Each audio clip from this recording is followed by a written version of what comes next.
Mildred Matheny disappeared on Saturday, April 27, 1985. When someone saw her naked and immobile body on the dirt road at Jupiter's intersection of Old Indian Town Road and 125th Avenue North, they immediately contacted the police. On April 7, 1985, Mildred Matheny, a 78-year-old Alzheimer's patient, went out of her Lake Worth Beach, Florida home and got into a stranger's car. Unfortunately, she died as a result of this innocent outing. She was discovered later that day, 30 miles from her house, bruised and naked on an unpaved dirt road. 11 days after her injuries, she passed away. The killer and assailant of Mildred remained unidentified for almost 40 years until a breakthrough resulted in a conviction in 2023. Lake Worth Beach is a charming city in Florida's east central Palm Beach County. The Lake Worth Lagoon is the source of its name. Situated just 64 miles north of lively Miami, the town has a population of about 42,000. This coastal haven is located east of Palm Springs, north of Lantana, southeast of Lake Clark Shores, and south of West Palm Beach. Lake Worth Beach is a unique hub of culture and creativity within the vast Miami metropolitan area. Vibrant visual arts, experimental music, dance, and theater flourish here. The familiarity of neighbors knowing one another by name is the foundation of the community. The streets are secure, much like a place where open doors indicate trust. But even in the midst of such a pleasant environment, a tragedy struck in 1985, leaving a scar in the otherwise tranquil neighborhood. On February 28, 1907, Mildred Matheny was born in Wilmar, Arkansas. Despite being the second of Jess and Margaret Warren's 6 cherished children, tragedy shaped her early years. At the age of 37, Mildred's father passed away from a heart attack when she was just 8 years old. This left widow Margaret, who was devastated, to raise their 6 tiny children by herself. As Mildred approached adulthood, she started a career that would shape much of her life. Her compassion and kindness affected countless lives during her more than 40 years of committed work in the field of psychiatric nursing. When she married Guy Harmon Matheny in her early years, the couple welcomed a precious son named Gary into their family. But life also brought its fair share of heartaches. Mildred's husband passed away in 1958, leaving her a 51-year-old widow. Mildred put in nearly 40 years of unwavering dedication as a psychiatric nurse in a Little Rock mental health facility to make a living. Afterwards, following her husband's passing, Mildred relocated to Palm Beach County, Florida, from her birthplace of Arkansas, seeking solace in the city's welcoming embrace. Mildred's 75-year-old sister, Gladys Nolan, offered her a home and companionship after she had persevered through difficult times in life. In Lake Worth Beach, their residence was situated on the 1300 block of Crestwood Boulevard. A life of service had characterized Mildred's journey. She not only took care of her brother as his mental state deteriorated, but also dealt with her own health problems as she got closer to 70. She started a new chapter in her life at her sister's home as a result of her illness. The allure of Florida's stunning coasts drew her in, and her son and grandchildren encouraged her to make the courageous decision to move. The adjustment was not without its challenges, though. Her judgment was clouded by dementia and the transfer, which placed her in unfamiliar terrain. She was afraid to go outside without a reliable companion. When she and Gladys settled into their new Floridian home, she was excited and full of hope for a visit from her cherished grandchildren. On April 27, 1985, Mildred Matheny, a dementia patient, disappeared from the tranquil enclave of her Florida home at approximately 4:30 p.m. Witnesses claim to have seen her at approximately 3:30 p.m. as she stepped out of her house wearing a shirt over pajamas, totally unaware of the impending catastrophe. An excruciating hour later, the alarm went off and she was officially reported missing. 7 hours after going missing, she was found unconscious, nude, and hurt on a remote dirt road by a bystander, about 20 miles from her last known location. After the bystander informed the police of his discovery, an investigation was sparked right away. Mildred's ordeal was evident on the dirt road, which was now contaminated by her blood-stained dentures and abandoned clothes. Her blood-stained dentures were discovered on the road, and her clothes were all over the place. She had a severe head injury, so they rushed her to Juniper Medical Center, where she was examined by a brain surgeon. The woman appeared to have been struck quite hard because of the heavy bleeding from her head and face. No one saw her being kidnapped, but her neighbors claimed to have seen her walking down the street in her pajamas at around 3:30 p.m. Mildred's injuries, especially the severe blow to her head, caused her to pass away 11 days later. The fact that she had been so viciously attacked broke people's heart. The assault test was carried out by hospital nurses because the way she had been hurt was so horrifying. Everything came together for the detectives to piece together. They collected swabs from the crime scene that contained a combination of the attackers and Mildred Mathany's DNA. However, due to the outdated technology at the time, no hits were discovered and the case was abandoned. For almost 40 years, no one knew who had killed and injured Mildred. All the police had was some DNA that the assailant had left behind, but it was too old for scientists to determine its source. Authorities claimed that the Cold Case Homicide Unit had played a key role in this case's resolution for years. This detective squad focuses on cold case investigations. They used enhanced and novel DNA analysis methods to connect the assault evidence to the attacker. In 2021, the foreign DNA was isolated from Mildred's by a scientist who examined evidence from the Palm Beach County Police Station, where this incident took place. They used this DNA to build a profile, which they then submitted into the Florida State Combined DNA Index System. DNA from the assault kit was soon connected to a man named Richard Curtis Lang. According to records, when he had hurt Mildred, he had been 25 years old. However, detectives needed to get a direct sample of his DNA to be sure. This required obtaining a saliva sample from Richard Curtis Lang in order to confirm that it matched the foreign DNA found on the victim. They got a warrant or special permission to do this. Detectives went to Richard Lang's house in Boynton Beach, Florida, on April 22, 2021, and took a sample of his DNA.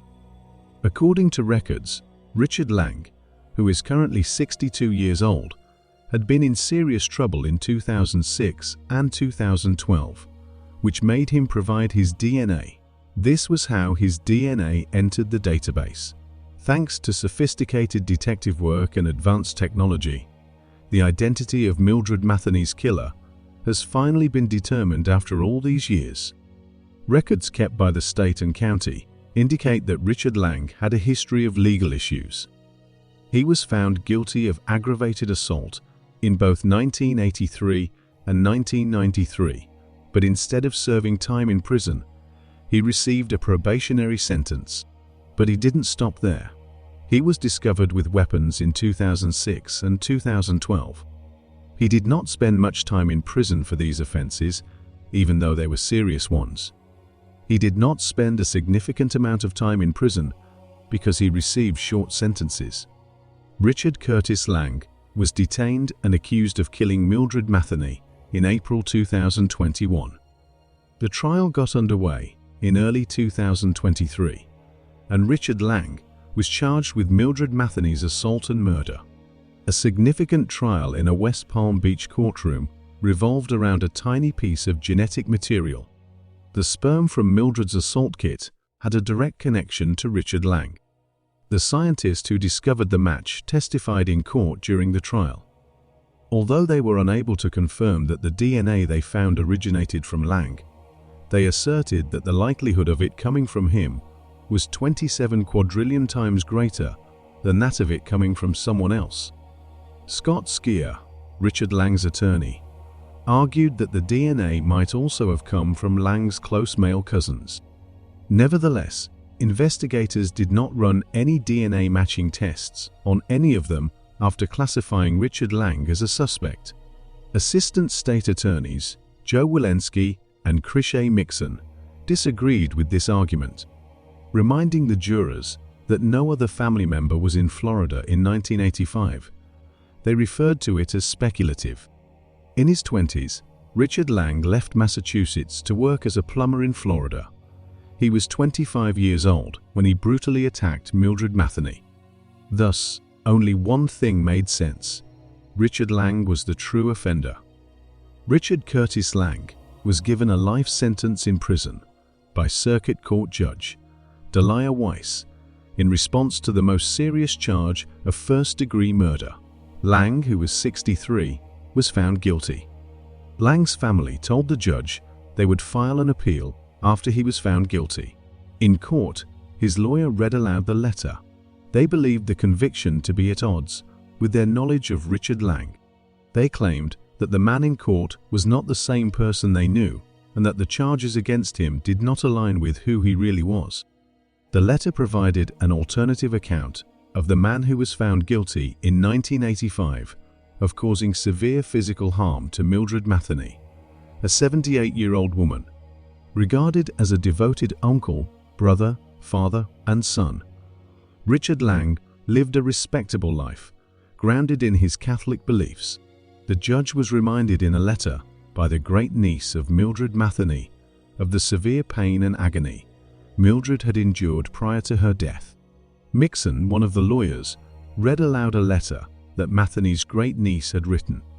It ran counter to Richard Lang's appeal for mercy. Mixon pleaded with the judges to remember Mildred Matheny's anguish and terror.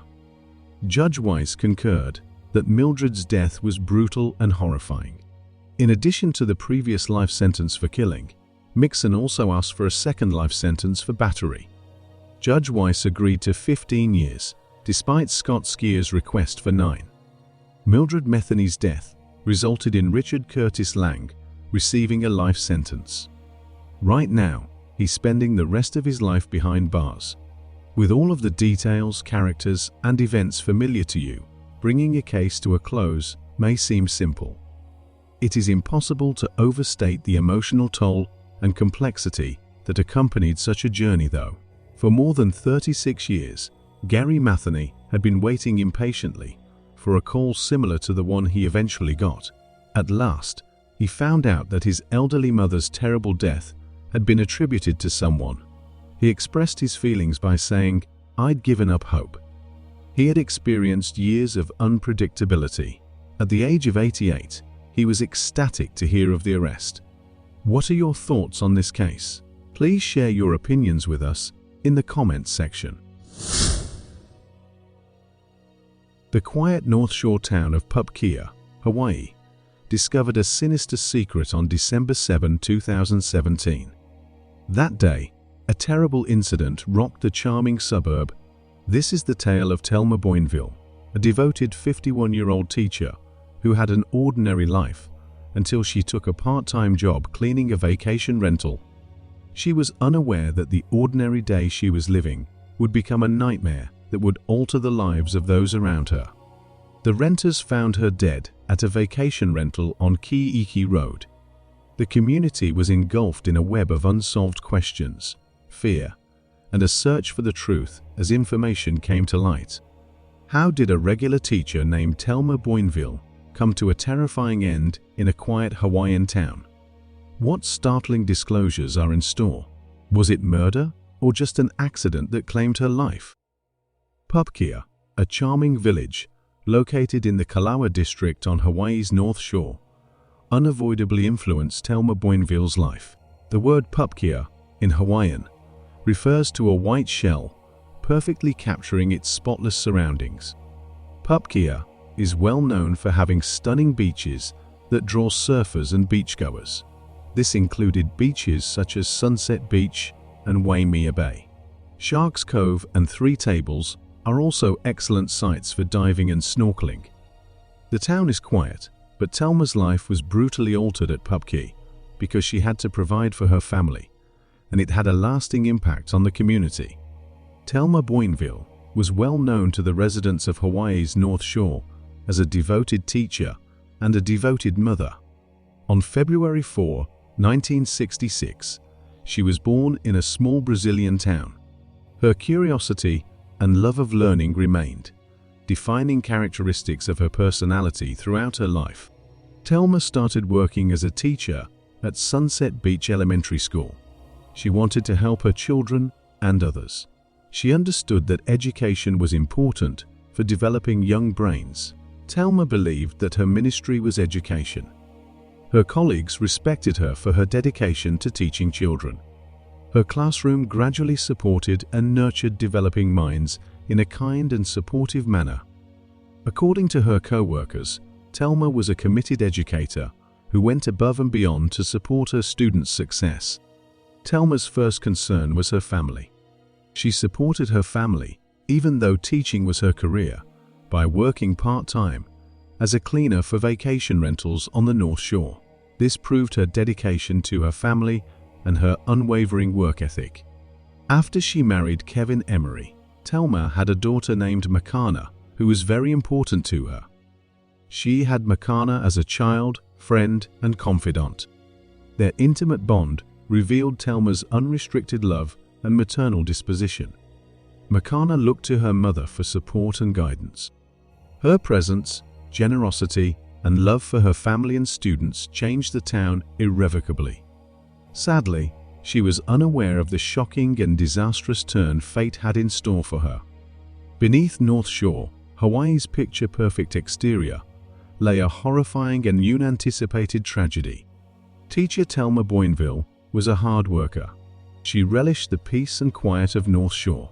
She had a second job cleaning vacation homes in the area to help support her family. She arrived at a holiday house on Kiaiki Road, an ordinary neighborhood that had grown infamous for its terror. This idyllic scene was upended in the most unexpected way, all without Telma knowing. While Makana, her 8-year-old daughter, slept outside in the family car, Telma had cleaning duties for the vacation rental. Inexplicable violence was experienced by Telma Boinville in the vacation rental. When she got there, Stephen Brown and his girlfriend, Haley Dandurand, were breaking and entering the rental house. Telma's life was rocked by an awful incident that transpired on a typical workday. She tried to fight off the intruders, but as the fight grew more intense, Telma took a serious blow to the head. On the serene North Shore, there was an unexplained violent act. In the peace of the vacation home, Telma fought for her life in a horrific battle before passing away. The violence was indicated by chilling blunt force injuries to her skull. She left behind a spooky pool of blood as a testament to the brutality that had claimed her life. Even there, the terror persisted. Her 8-year-old daughter Makana was oblivious to the darkness. She had always looked forward to her mother's return. Her peace was short-lived as the evil criminals, Haley Dandurand and Stephen Brown, started focusing on Makana. In the vacation rental, she was restrained and placed under a gag, sending her into a nightmare that no child should ever go through.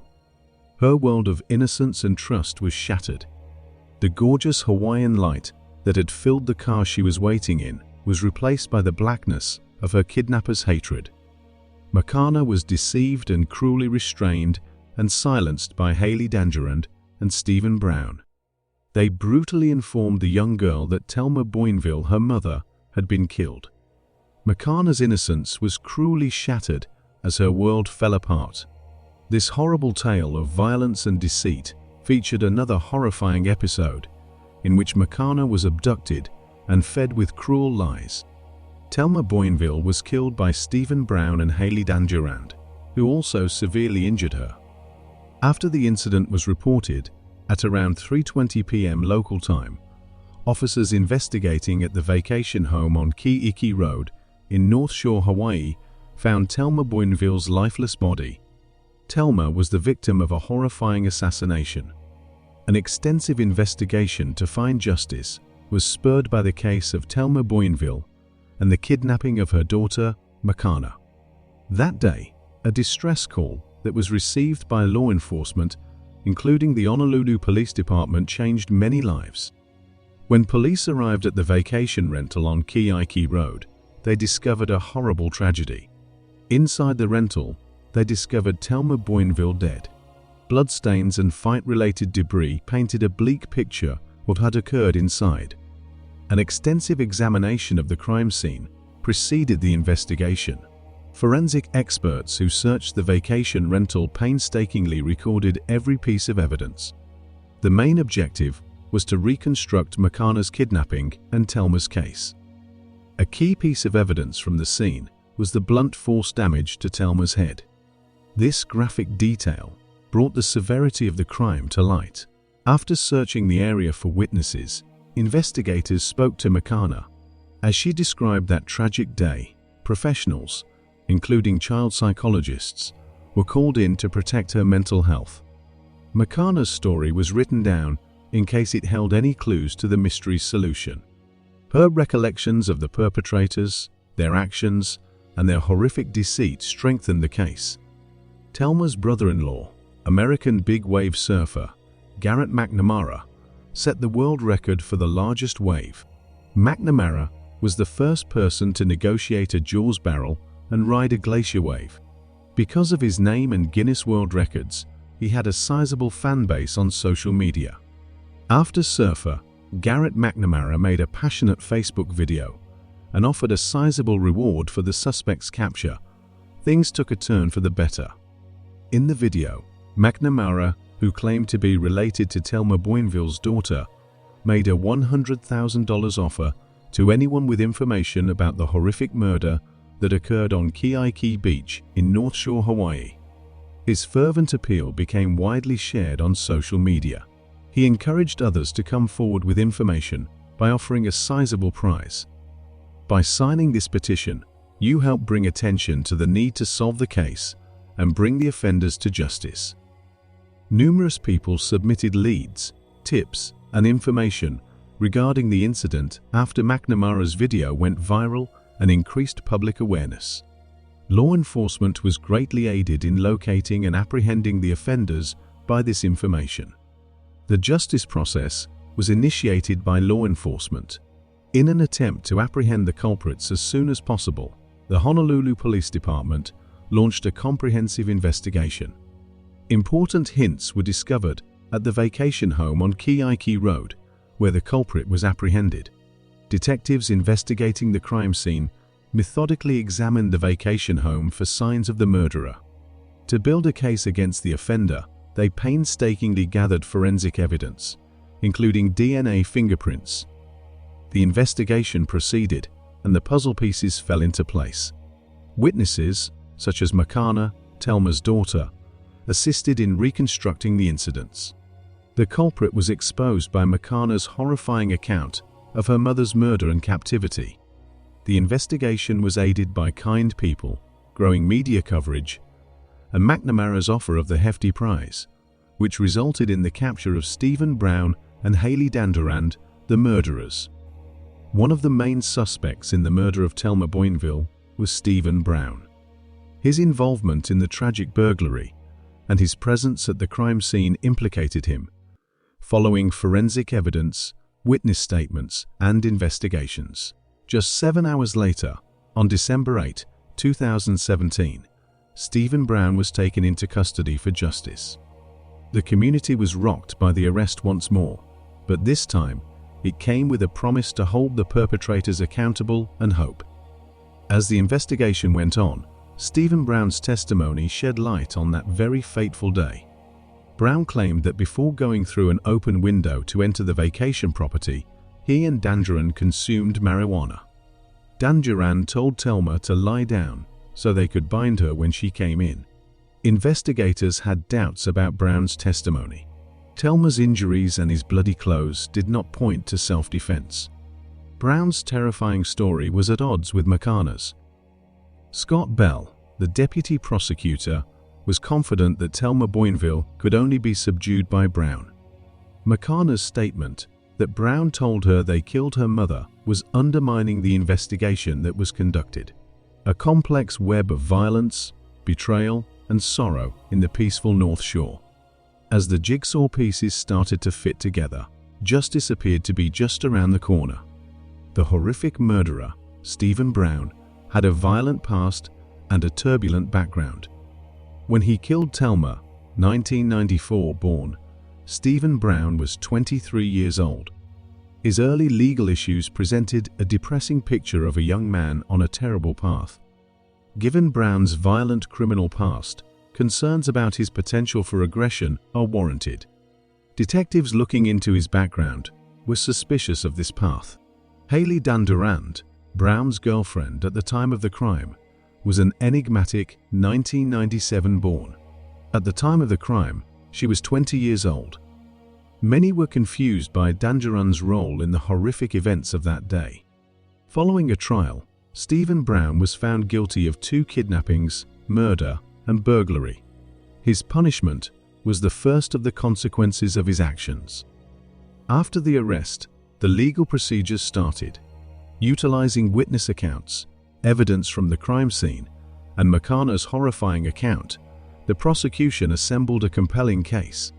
When the crime was revealed, the courtroom turned into a battle for justice and the truth. After a 6-year trial that depicted the grisly killings and the events of that terrible day, the jury made its decision. Following a heated courtroom, Stephen Brown was found guilty of assassination, kidnapping, and burglary. The North Shore community and Thelma Boinville's family experienced closure. Stephen Brown's conviction marked the start of his legal journey. Despite knowing he would probably live out the rest of his days behind bars, he accepted his fate. Justice was carried out. The atrocity would leave a scar on Thelma's family and the community. Following a 2-week trial that enthralled the nation and the North Shore, the courtroom was filled with heated anticipation. Following an extensive legal trial, a jury consisting of 12 members with diverse backgrounds rendered a verdict on Friday, January 20, 2023.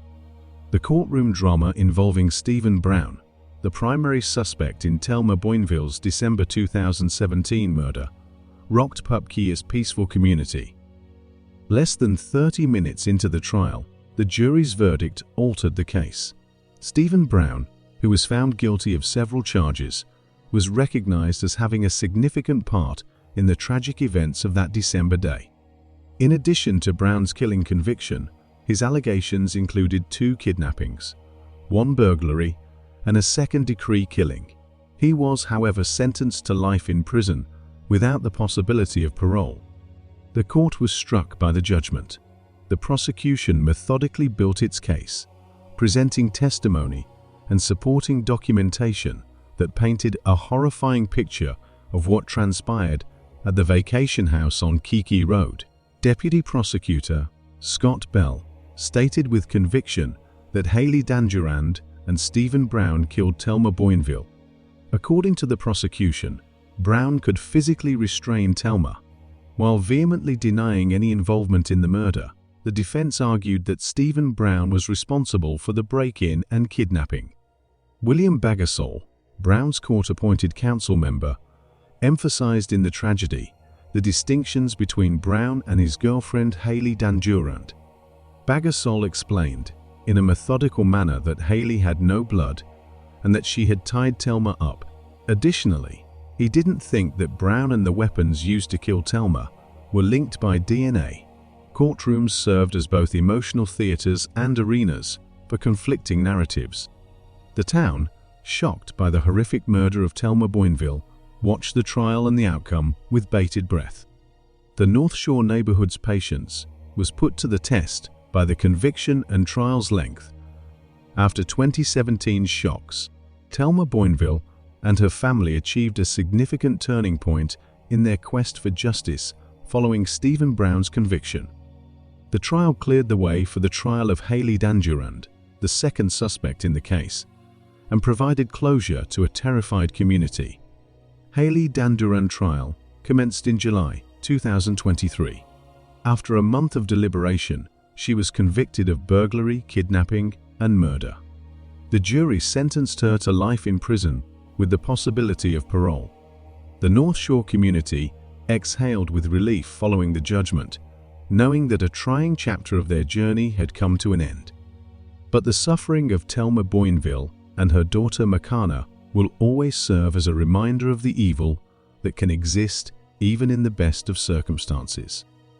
The North Shore neighborhood and Thelma Boinville's family experienced closure following Stephen Brown and Haley Dangeron's trial. After years of pain, uncertainty, and unsettling memories of December 2017, justice was served. After losing their teacher and mother, the family took solace in the sentencing. The verdict upheld their unwavering pursuit of accountability and the truth.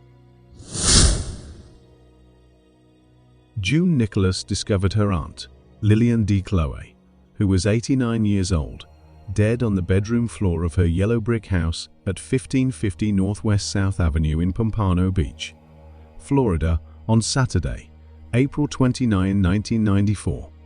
Not a single person knew who had beaten, assaulted, and strangled her in broad daylight. This tragic tale would take investigators on an unexpected journey, using forensic analysis and DNA evidence, culminating in the revelation of a startling truth that would remain a secret for the next 28 years. With every passing moment, June and the rest of Lillian's family would be enmeshed in a web of sorrow and suffering over the insignificant question: who would want to hurt a harmless 89-year-old woman? The narrative of today transports us back 30 years to the brutal assassination of Lillian D. Chloe in 1994. Today's tale takes place in the charming city of Pompano Beach, Florida, which is located in Broward County. The name Pompano Beach comes from a once abundant species of fish that was found off the coast of the city's beaches, which have azure blue waters and soft golden sand. In the year 1994, Lillian D. Chloe, then 89, could still enjoy Pompano Beach after a youth well spent, despite the area's high crime rate. In 1905, Lillian D. Chloe was born. Lillian committed her youth to serving others, particularly through her work as a teacher and nurse. All those who knew her cherished her for her kindness, patience, and caring nature, including her neighbors, co-workers, her patients, and students. June Nicholas, Lillian's niece, was among the many people who cherished her. Lillian assisted in raising June, her siblings, and her cousins when they were younger. Lillian moved to Pompano Beach, Florida, to live out her twilight years in peace, with June taking care of her as she grew older and began to experience memory loss due to illnesses related to aging. Lillian D. Chloe, who was 89 years old, was a shining example of a life well lived to everyone who knew her. Lillian retired to her yellow brick home at 1550 Northwest 7th Avenue, Pompano Beach, after years of serving her community as a teacher and nurse. She lived a fairly normal life there by herself until violence broke through the window of her bedroom and disturbed her peace. For Lillian D. Chloe, Saturday, April 29, 1994, was just like any other. Expecting a visit from her niece, June, later that evening, she relaxed throughout the day in her pink and white checkered nightgown. As Lillian grew older, June took on the role of caregiver, visiting her regularly to see how she was doing and to offer assistance with housework, medication reminders, or just to keep her company. That fateful day, June showed up at Lillian's house at around 6 o'clock to see how she was doing and to drop off some groceries that she had gotten for her. She went into the living room and saw that Lillian was not there. June then yelled out her aunt's name to find out her location, but she got no response. June looked in Lillian's usual sleeping quarters, the first bedroom, but she was nowhere to be found. June followed the hallway and peered into the bedroom on the right. She became a little startled. Her Aunt Lillian was lying on the floor there, appearing to be deceased.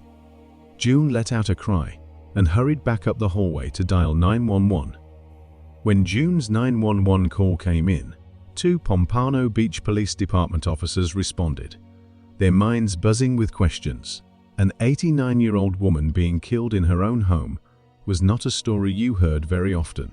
Thus, It appeared to be an odd call. When the officers got to 1550 Northwest 7th Avenue, they were able to confirm Lillian's death. Lillian was found lying on the floor next to a floor lamp that had fallen over and a phone that had its cord pulled out. She was covered in bruises and cuts that suggested she had been beaten. Towels and other clothing items stained with blood were strewn all over the room. In the room where Lillian's body was discovered, the officers also observed a broken window, which is probably where Lillian's attackers had entered. The residence had been pillaged. There had obviously been a violent struggle as Lillian fought for her life, judging by the several broken pieces of furniture scattered throughout the room. The shocking state of Lillian's body gave the impression that it was a crime of passion at first. Lillian's body was covered in contusions. She had fractures to her wrist, nose, and ribs. In addition, there were bruises surrounding her genitalia, indicating that she had been assaulted prior to her demise. She had also been strangled, as evidenced by the bruises on her neck.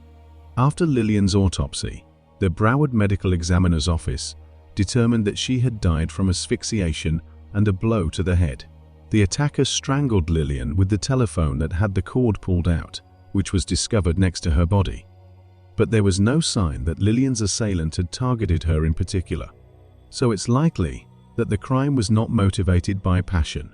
Lillian had no enemies because she was generally well liked in her community. Lieutenant Earl Flewelin of the Pompano Beach Police Department stated that the overall condition of the house and the crime scene suggested that the case was probably one of a burglary gone wrong.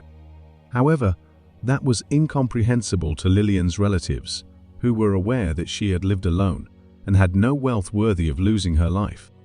June remembered that at the time of the incident, Lillian had no more than $50 at the house. A gold wedding band was the only item that seemed missing after the house was searched. The last time the neighbors saw Lillian was when she went to buy a newspaper at around 6:50 a.m. that morning, but police officers interviewed them after gathering evidence from the crime scene to see if they had heard anything connected to Lillian's murder. Despite the fact that the murder happened in broad daylight, she appeared hale and hearty that morning, and nobody could remember seeing anything suspicious. Detectives had compiled a list of possible suspects in Lillian's murder within a few days, but not enough to warrant an arrest. In an effort to encourage witnesses to try and recall anything they may have heard or seen that could aid in the investigation, the police offered a $1,000 reward for information leading to the murderer of Lillian's identification. Sandra King, a spokeswoman for the Pompano Beach Police, also informed the media that the police were searching for anyone with information regarding the crime or the man who committed it.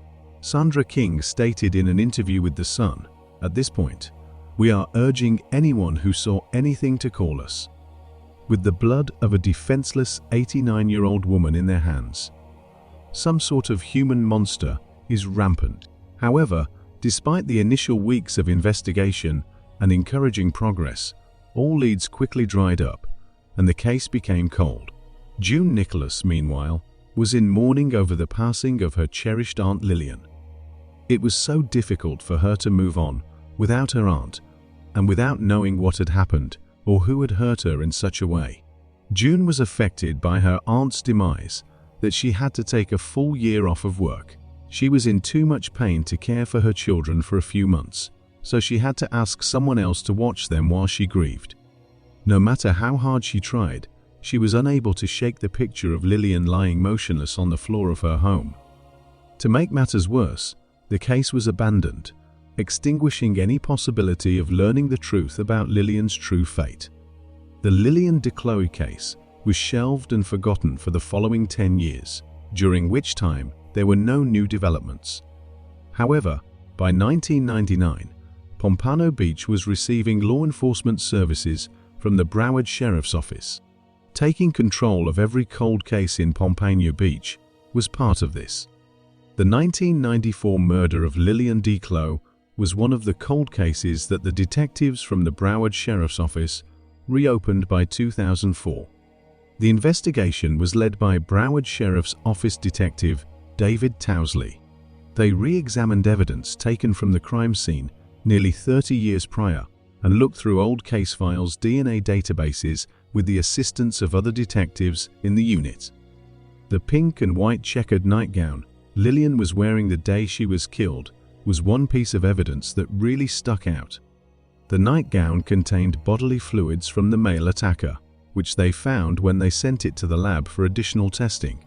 This information was possibly the most important piece of evidence in cracking the case.